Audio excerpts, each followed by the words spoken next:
Bad news for all of us Brits, which is that Parliament hates us and is going to destroy any notion of liberty that we may have in England or other countries. This is something that we all know and have known for a long time. It's not really surprising. I can see by that look of just blatant indifference on your face that you've checked, and yes, it is a day ending in Y. Mm-hmm. Correct. And if you want to know, before we go any further, how else the government, and this is global governments as well as the English government, screws you over day in, day out, and ruins your ability to do anything that your grandparents used to be able to, check out Dan's series Brokenomics, which has very, very quickly become a favourite of the audience and of the subscribers on the website. And I think this is this freemium, this episode? No, this is premium. Okay, well, this is the newest episode, and it's a good jumping on point for people who want to get started with this, because it's just Dan answering people's questions, and also Carl is involved in this episode and he's asking his own questions, and Dan's just giving a nice roundup of all the subjects that he's gone over so far. So if you've not started yet, this is an excellent place to jump onto the series. Anyway, let's get into this. So this is going to be covering a subject which I covered a few weeks ago with Stelios, where we were talking about the online safety bill. I was originally made aware of this whole situation by a person I'm going to be referencing later on in the video, so kudos to him. But that was the initial subject. I actually got an update on it via email, because I signed the petition on petition.org, which if you get 10,000, I think it has to be acknowledged by the government, and then if it's 100,000 signatures, it has to be a parliamentary debate, correct? Yep. So I signed one against digital IDs, and just expected, like most petitions, for it to go absolutely nowhere. I think it did get over 100,000 or something, and you get the response from, well, it got over 10,000, because it at least got the response from the government saying, oh, we're not looking to destroy the liberty of the English people at all. Don't worry about us, guys, which is BS. Don't believe. Never believe in low taxes too. Anyway, give me money. Yeah. So, and instead what I actually got recently was an email update from it going, we know you didn't want digital IDs, but don't worry, the online safety bill is through the House of Commons into the House of Lords. So this bill, which I discussed before, just for a refresher on it if you didn't watch that previous segment. So it's basically looking to establish a new framework of regulation within the UK to protect children from harmful information and harmful subject and material that might be found online, particularly on social media websites. And it also is there to defend the values of democracy and equality. And if you've been paying attention, you should know that all that means is the preferred opinions and social views of progressive elites. It also will create new punishments through this for social media companies for not meeting the new regulatory requirements for the type of content that's shared and promoted through their sites. This next part is important because the regulation itself will be handled by Ofcom, and if anybody has ever had an interaction with Ofcom, you'll immediately understand the worries that you might have with this, along with just government regulating what you're allowed to see online in the first place. And it used to contain a provision for censoring material that was deemed legal but harmful, but this has been removed and replaced with what they're referring to now as a triple shield. But let's be perfect. What's the difference? Yeah, what's the difference? Well, the difference is that they say that this triple shield is there to protect freedom of speech and expression, which was under threat with the legal but harmful provision, which obviously means if you're going to be censoring material that's legal but harmful, you're making it illegal. I don't know what other way. I know it's in Newspeak. This was Nadine Dorris's big brain, if you remember. Was it the one hers? who proposed this. She was like, yeah, we'll get rid of legal but harmful speech. Yes. What does that mean, dummy? And obviously what this is supposed to be doing is combating the power of social media sites to put harmful content and harmful material in the eyes of children, because this is what it's being sold on the whole time. It's being told that we're doing this to safeguard children, protect children. There have been a number of controversies surrounding Twitter and other social media sites. Like obvious BS. There was a lot of... So you know how kids are all interacting with like murder videos on you? No, they're all banned already. Like they're doing their best to control that stuff. Yes. It also goes... It's just power grab. It also absolutely... If I've watched the debate in the House of Commons that got passed and got it through to the House of Lords. I began watching because yesterday was the first discussion that the House of Lords had on it, because they had the first reading, then they were doing the second reading, and what happened was they were just constantly going on about safeguarding kids. There's a lot of mentions of Elon Musk taking over Twitter as being a terrible bad thing, because Elon Musk is no longer censoring the newspeak, even though he might be now, or at least people within the organisation are starting to shadow ban and just outright permaban people again, like it used to. Robinson is still banned. Why? Yeah, Tommy's still banned. And then there's also the fact that, the US government already had a major hand that it was playing with the social media companies, was already well aware of the child exploitation material that was going on the website, and did nothing to stop it. And as far as what I can tell from some things that you've been talking about recently, the UK government has also had a massive hand to play with these social media companies recently. Yeah, it came out that during COVID, they were the ones banning people in the UK. They were writing to the social media companies saying, get rid of this person. Yeah, so it sounds to me as though if the government wanted to legislate, or at least act against harmful material online that was being exposed to children, then they could have done it already. It's already illegal. That's the thing. If you're worried, and this is one of the things that was pointed out by the during the debate that I watched, was one of the Conservative MPs who was still a complete cook, still getting up and saying things like COVID conspiracies and anti-vax conspiracies obviously lead to anti-Semitism. This is every single argument that they had just leads to anti-Semitism, which is why we need to censor it. This is why legal but harmful. Labour were... I've not heard that before. Labour were adamant that legal but harmful needs to stay a thing in the page. And what they said as well, the Labour MPs, it was spectacular. What they said, they just outright admitted, well, when Labour inevitably get back into power, which sadly looks like the most likely thing because Conservatives are being absolutely trounced in the polls right now, they said, oh, we're just going to add it back in anyway. We need to strengthen this bill back to what it was originally supposed to be, and we will do that when we're in power. Criminalising legal speech. Yes. Which means that it won't be legal anymore, so the distinction of legal but harmful makes no sense. Like, being grossly offensive is still illegal already, so whatever is illegal but harmful, that doesn't... shut up. Yeah, but what they replaced it with, the triple shield, was it means illegal content has to go. Well, if it's illegal, it should go anyway. Okay. These people get paid. Yep. Sorry, just... Yeah. If it's against... okay, if it's against the terms of service, it has to go. Okay, surely they should already be doing that. And once again, what they're talking about is that it's...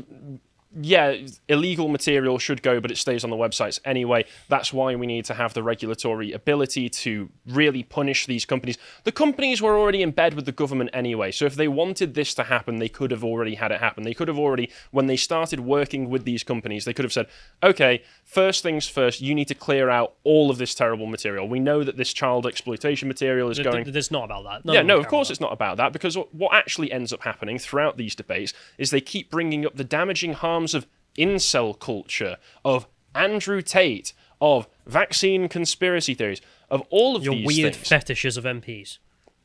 Just, I'm obsessed with this thing, ban it. I was like, what? Yes, and this woman in particular, Alex Davies-Jones, who is a Labour MP, was the one who's doing the brunt of the talking to begin with in the debate. And the second the Conservative MP stood up and said, actually, all of this stuff you're talking about is already illegal or falls under legal free speech, so it shouldn't be prescribed anyway. She gets up and she starts hyperventilating. I showed you the clip. She starts hyperventilating. Sadly, I couldn't clip it from the debate myself, so you'll just have to take my word for it, or suffer through the 4 hours of debating if you have the stomach for it. She gets up, she starts hyperventilating. It's more than about what you're talking about. There's really a lot of harmful danger. And they are trying to, at the same time, manufacture consent with the public regarding this, because obviously what they're doing, they're selling it as the we need to protect children, which is something that nobody would ever disagree with. But at the same time, they're also praising themselves during these debates, giving themselves a pat on the back while they're discussing protecting children. In the same time, they're saying we need to ban conversion therapy. If children and adults have a particular identity, they should not be stigmatized for that identity. So we want to safeguard children, except from against the social movements that either Labour already supports or Conservatives support because they're complete cooks and are basically leftists. There's a lot wrong with this, and if you're not worried about it, realistically speaking, you should be, because obviously what is written down on the paper in the bill in the first place doesn't matter as much as the power it gives to the people who will be administering it. And the people who will be administering it are Ofcom. And let's see what sort of organisation Ofcom is by looking at their Making Ofcom Work for Everyone document on Ofcom's diversity and inclusion strategy. So if we move to the first little thing I've got here, so The first thing they've got targets for 2026. They're, of course, obsessed with just getting as many black and brown and non-white people into positions of power and authority as possible. There's no statement throughout in the entirety of this about quality of the applicants or anything. We just need 16% of senior leaders from minority ethnic backgrounds. Why? Because we say so. Senior gender balance, equal gender balance at senior levels. There you go. Oh, I'm always... It just makes me laugh every time I see a disability quota. Like, we're going to break the legs of 15% of our staff. Oh, okay, that's how you're seeing it. We're going to start pouring acid into the ears of people so they become more disabled. And the boards of committees, they need approximately equal gender balance and level comparable with the relevant populations on disability and ethnicity. So doing the sorts of things that you always expect. This will not improve Ofcom. Ofcom as an organisation is, to be perfectly honest, having dealt with them in my old community radio days, already a bollocks awful organisation. They have so much red tape over so many silly things that, realistically speaking, these organisations, these media organisations, would probably have been doing anyway. Like, you're not allowed to swear between a certain time, between certain times of the day, except in these incredibly esoteric and specific circumstances, and then you might be allowed to swear, but then if you try it, we'll probably fine you for it anyway. It's very stupid. Ofcom, terrible. They also brag about how they have a thriving employee network with interest groups that play an important role in supporting diversity and inclusion, including the Ofcom's Women's Network, Parents and Carers Network, Affinity Network for LGBT colleagues and allies, the Race Network, Religion and Faith Network, which probably just means criticising anybody that they deem Islamophobic, Disability and Wellbeing Group, Social Mobility Interest Group, and Colleagues Advocating Racial Equality Group. So these people are all just intersectionalists, they're progressives, they're complete nuts, and they even brag in here about how the Broadcasting Online Content Group continues to work with the broadcasting industry to improve its diversity. So these people are the ones in charge of setting diversity quotas for all of the BBC programmes and other things that you see on television in the UK. They're very proud of it as well. We've held broadcasters to account in our annual diversity reports. These are probably the people who are clapping along. Was it Channel 4 or E4 was the document that you looked at where they were saying, well, we only have 3% black population in England and only 36% representation in adverts. This needs to go up. Yeah, it needs to be 45, I think. Yeah, which is just it's just stupid. 3% of the population are black, 45% of people on screen black. Okay. I mean, but that's true though, which is that you get these numbers and they're like, oh, pick X percentage. Why does that have to match the census? There's no reason it should. I mean, it is completely arbitrary. As far as I can tell, it's leftists mandating legislation and rules, which means that you will inherently just have more leftists in these organisations. It's just a consolidation of power, especially if you're some black guy who wouldn't have really had a chance in the industry otherwise. You know you owe your job to these mandates, so you inherently just have to be loyal to them. Like, that's enough about Trevor Noah. Anyway. Yeah. So he's a crap comedian, but then again, all the white ones are too. Oh, he's terrible. And yeah, they've got hiring managers for their own jobs in recruitment must run job requirements through an inclusive language insight tool. So prepare to have all of your tweets monitored through an inclusive language insight tool through Ofcom. The other threat that this poses, though, which is that if social media companies do go along with this and don't just draw out of the English market, which is most likely, they're probably not going to want to get rid of all of the advertising revenue they can get from operating within the UK, even with all of this regulation, because let's be honest, this will just be formalising the agreements that they already had in place with governments. The only other way that they could potentially do it, if it's all about safeguarding children, is they're going to start, and this is something that they've discussed in these debates, they're going to start to implement age restrictions as part of the social media companies.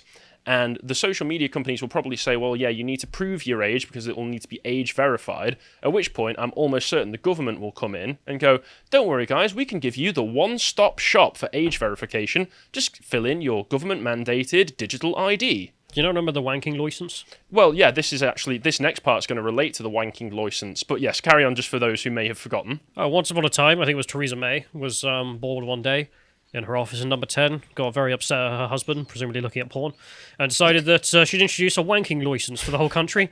You have to verify your age, that you're over 18 to have a wank, otherwise no license for you, no wank. And then she went, that's a bit of a troubled concept. So then they came up with the idea that your local corner shop would have passes, one-time code passes. So you get a 12-digit random code and you scratch it off And that's your wank for the day. And so you had to go into your corner shop and be like, Registered with the government, tracked by the bureaucrats. yeah, you'd have to walk into your local corner shop and be like, Abdul, one wanking pass, please. And they go, oh, there you are, sir. That'll be £2.50. And you give them Enjoy your wank, sir. Yeah, and then you'd go home and wonder why you live in this island. Yes, it is absolutely ridiculous. And relating to that, in fact, comes the next part of this segment, which is, this is the person that I originally got the information from, because Scrump Monkey, as he's known online, appeared on one of AA's streams talking about the online harms and safety bill. And he recently tweeted this out as well, which got me to look into this, which is, he's saying, we spoke previously about the government's digital ID and attributes framework and how the language used deliberately downplayed the creation of central ID database and focused on attribute providers.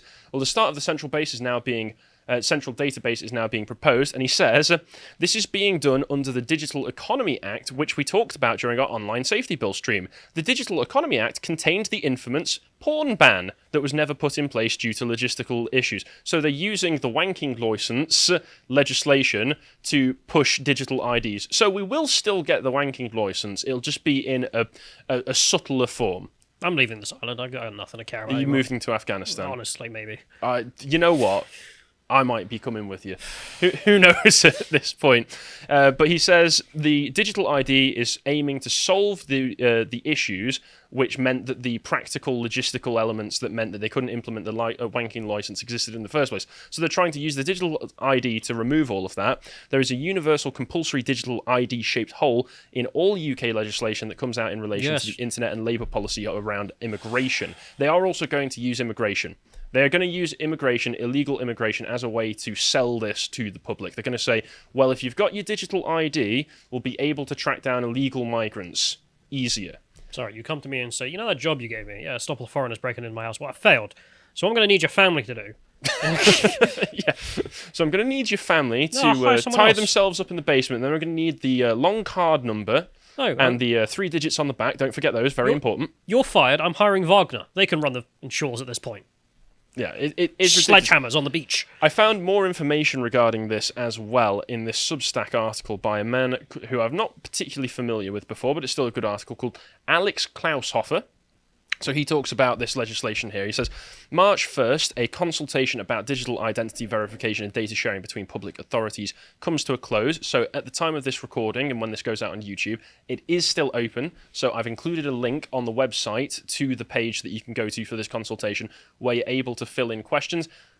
Like signing the petitions, it won't do anything, but you can at least vent your spleen at the government for the ridiculousness of all of this new legislation coming through.